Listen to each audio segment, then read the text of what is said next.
Sorotan terkini Berita 757. Polis tidak membenarkan penganjuran Perhimpunan Gerakan Anti Rumah Anutan Haram atau GARAH yang dijadualkan di hadapan Kompleks Membeli Belah Sogo, Kuala Lumpur malam Sabtu atas faktor keselamatan awam. Ketua Polis Kuala Lumpur, Datuk Fadil Marsus berkata, keputusan itu dibuat selepas polis menjalankan risikan keselamatan serta meneliti maklum balas daripada pelbagai pihak termasuk pemilik premis perniagaan di sekitar lokasi perhimpunan. Menurutnya, risikan terdapat kemungkinan berlakunya pecah keamanan serta ancaman keselamatan awam memandangkan kawasan berkenaan dijangka dipenuhi orang ramai sempena sambutan beberapa perayaan. Sehubungan itu, polis menasihatkan orang ramai agar tidak hadir ke lokasi perhimpunan dan tegas akan mengambil tindakan terhadap mana-mana pihak yang cuba mencetuskan kekacauan atau menggugat keselamatan awam.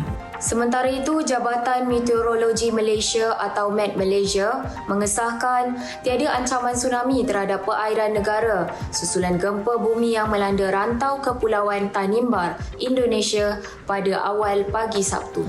Met Malaysia menerusi hantaran di Facebook rasminya memaklumkan gempa berskala sederhana itu dikesan berlaku pada sekitar jam 5 pagi waktu tempatan. Gempa berkenaan berpusat pada koordinat 8.1 darjah selatan dan 130.1 darjah timur dengan magnitud 5.6 serta berlaku pada kedalaman 81 km. Orang ramai dinasihatkan agar kekal tenang dan mendapatkan maklumat sah hanya melalui saluran rasmi Met Malaysia. Dalam perkembangan lain, kerajaan bersetuju memberikan diskaun tol 50% sempena sambutan Tahun Baharu Cina 2026 dengan implikasi kewangan dianggarkan RM19.5 juta sebagai pampasan kepada syarikat konsesi lebuh raya.